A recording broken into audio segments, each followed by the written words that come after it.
this, I'm going to be taking on a relative strength challenge, body weight challenge, or a relative strength challenge that's recently been proposed by Joe DeFranco. He calls it his relative strength index. Okay, so it's basically a measure of a couple things: how strong you are, if your body composition is pretty good, and then testing cardiovascular fitness as well, all kind of rolled into one to measure your relative strength. Okay, so there's 4 tests in this, 3 for a score, 1 for a pass or fail. The first test is you're going to take half of your body weight in a goblet squat position. Okay, so I weigh about 200 pounds, so I'm just going to go check on the scale in a second. But so I'm going to be holding a 100-pound dumbbell in my hands, and I'm going to be doing as many unbroken reps as I can. Okay, so once I have to rest longer than 2 seconds at the top position, the test is done. Okay, or I put the dumbbell down. Okay.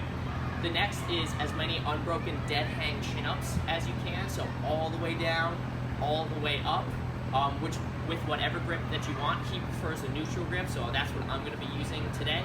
And then as many unbroken push-ups as you can. The rules are the same for the goblet squat. If you have to rest more than 2 seconds at the top, the test is done. Okay. The last one is a pass-fail, and that's his kettlebell or dumbbell mile. So I'm going to be walking a mile with 10% of my body weight in each hand. Okay, so again, if I weigh about 200 pounds, that's going to be with 20s in each hand. The goal is to get it without putting them down and to do it in under 18 minutes. So that's going to be my test for today. Okay, so I'm going to show you how much I weigh. I'm going to double check. We're going to double check to see if the weights that I was saying are correct. Scale, real time. Nice, 199.2 with phone and all my clothes on. So I was right. We're going to be doing about 100 pounds. We're going to round up. We're going to do 100 pounds for the goblet squat, and then 20 pounds in each hand for farmer's walk. All right, so we'll get to it now.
Right, so I'm going to go over a recap of the test and how it went. So what you're going to do with all of your numbers from the 3 tests, the goblet squat, the pull-ups, and the push-ups, okay? You're going to add all 3 of those together, and then what Joe DeFranco says is a good score if those 3 numbers add up to over 70, okay? And then the farmer's walk is just a pass-fail. Again, you might be working on grading system as of now. It's just pass-fail whether or not you did it, okay? So a couple takeaways from all 4 of those tests. The goblet squat. So I got 35 reps. I definitely felt like I could keep going. My arms and my upper back, really just my shoulders, that kind of gave out holding that dumbbell first. While I was breathing pretty heavy at the end, I definitely felt like I could keep going. My cardio could have definitely kept it up, and my legs definitely could have kept going. But it was more my shoulders and stuff holding that dumbbell. So one of the takeaways from that too is, well, I have been in the middle of a training cycle. I kind of took on this challenge at the end of this training cycle, so I did just do upper yesterday, not to use that as an excuse, but my shoulders are pretty trashed right now. So then moving on to the chin-ups, wound up getting 16 chin-ups there. One of the takeaways that I'm actually gonna try to work on from here on moving out is actually coming to more of a dead hang position. While I kind of felt like my shoulders were fully extended, looking back at the video, I feel like I could actually get into more of a dead hang position, and I need to work on not moving my feet at all, so trying to keep a little bit more core tension at the bottom of that chin up, and not. I was getting a slight kick on some of those, so while I got 16 reps, probably some of those weren't the highest quality, so I'm going to keep trying to work on that from here on out. And then I got 50 on the push-ups. So if I add those together, again, still taking in those chin-up considerations, I got 101. And then the farmer's carry, while I did it unbroken, I didn't put it down, he was supposed to be under 18 minutes, and I got 18:52. Now part of that, while my grip was definitely blown up and my cardio was definitely taxed a little bit, what I think really led to that score, not being able to get that under 18 seconds, again, not using an excuse, but I did do it up here on our turf, so I was walking back and forth every time I had to turn around. I'm sure that added a little bit time when you have to go down and back 29 times without putting it down. So I would love to retry this on an actual track to see how that makes a difference in the time, where I could just keep going, I don't have to take a break and turn back around. But it was super cool, it was a super fun challenge, and there we go.